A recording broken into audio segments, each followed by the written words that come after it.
Well, it was finally time to take that fuselage off the table and over to our bridge scenario here. This was going to serve two purposes. One, give me access to those rudder pedals so I could do the hose routing that I needed to do without the firewall on. And second, to clear up the table because it's time to build the horizontal stabilizer. So I was tasked here with going around the shop and finding all the parts, and I'm starting to Cleco them together here. So one thing with this, it's a very simple part when you look at the drawing, but there's several pieces. There's an upper and a lower and a front and a rear spar and a reinforcement. So what I like to do is actually put the whole thing together, Cleco the whole thing together, test fit everything first before I start priming and painting and all that stuff. I like to make sure that everything's there, everything fits. And you can see a couple times here I put things on upside down, backwards, and that's part of this pre-assembly. One thing that was very confusing with this was the fact that it is an upside down airfoil. So every time you look at it, you're working, the top is really the bottom and the bottom's the top. And you had to keep, referring to the drawings and making sure you're working with the brackets going the right way. So you'll see here a couple times I actually have them Clecoed on upside down and I get that corrected. But here I'm just going through basically getting everything Clecoed together. I'm starting to open up some of those holes for the A5 rivets and just getting the part ready to go. The front and rear spar do get a large attachment bracket to it that does require AN bolts. And so, you've got to open up holes for AN hardware. You've got A6 and A5 rivets. So all that has to be, studied in the manual and make sure you get the right parts in the right place. Here I'm getting ready to not only get the stickers off, but also get parts cleaned up and scotch brighted so that I can start painting them. And mainly, again, I'm not doing a full prime on the entire airframe. I'm simply priming and painting areas where metal is going to be touching each other, places that I may have sanded, things like that. So again, not priming the entire surface, just the mating surfaces. So here I'm basically getting all my parts final checked out here, cleaned up, and brought over to my little painting station where I can then start doing some painting to them. Here I'm just using a Dremel tool, a little battery-powered Dremel tool with a Scotch-Brite pad on it. Real easy to just do a light scuff on this, get the metal so it can accept some primer. And same thing with all the bracing, the angle that was going into the spar, just did that on both sides, cleaned it up, made sure everything was deburred, and then on to painting. So again here, these are the two end ribs. These I did do kind of a full paint on, but the rest of everything else, again, just the mating surfaces.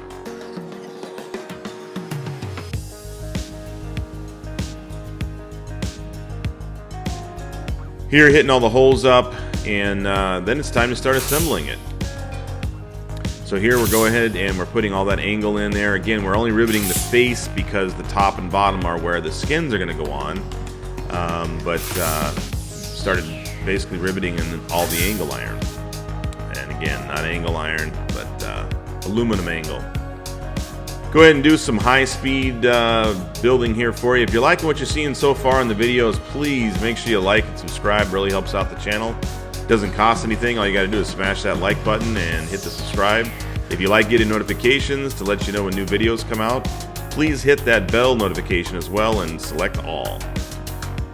Here, my elf helper here is helping me throw some rivets in. My daughter stopped by and she gave me a little hand for 5 or 10 minutes, which is always fun. And basically just knocking out these rivets. This entire process of the horizontal stabilizer from start to finish took me just about 2.5 days of working on and off. Didn't work on it completely full time, but between the painting and letting the paint dry, started that on night 1, starting assembly day 2, and had most of the skeleton done night 2, and then finished up day 3. So you can see here we're starting to slowly get everything in place, getting the AN hardware on that rear bracket, and getting everything torqued down with my torque driver, and putting my little indicator glue on there to let me know that I've got those torqued down, and then just basically continuing on, making sure we got all the hardware in.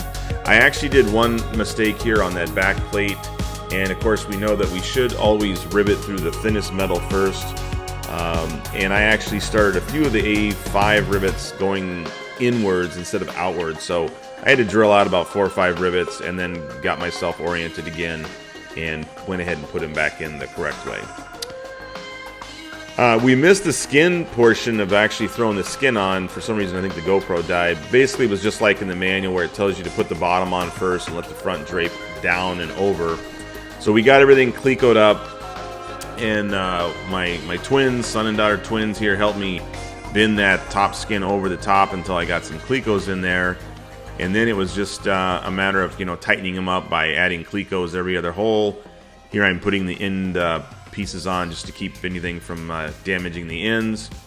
And then back to riveting again. And this is always the fun part because you feel like you're finishing something. You kind of feel the entire, structure coming together and tightening up and getting stronger.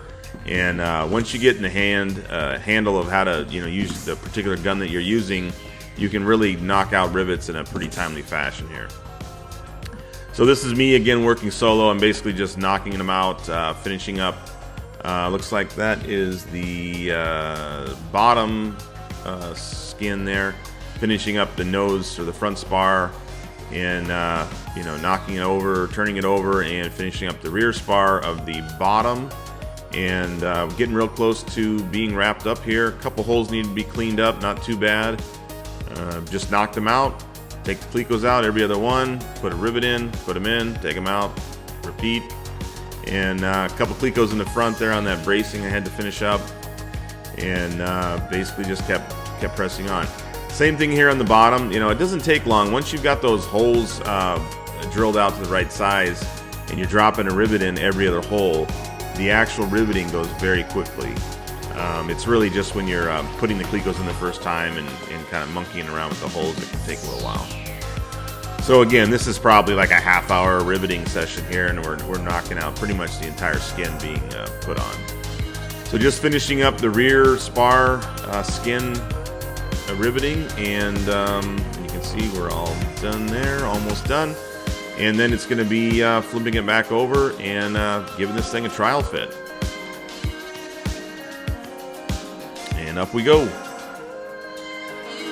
And just like the plans show, everything fit real nice.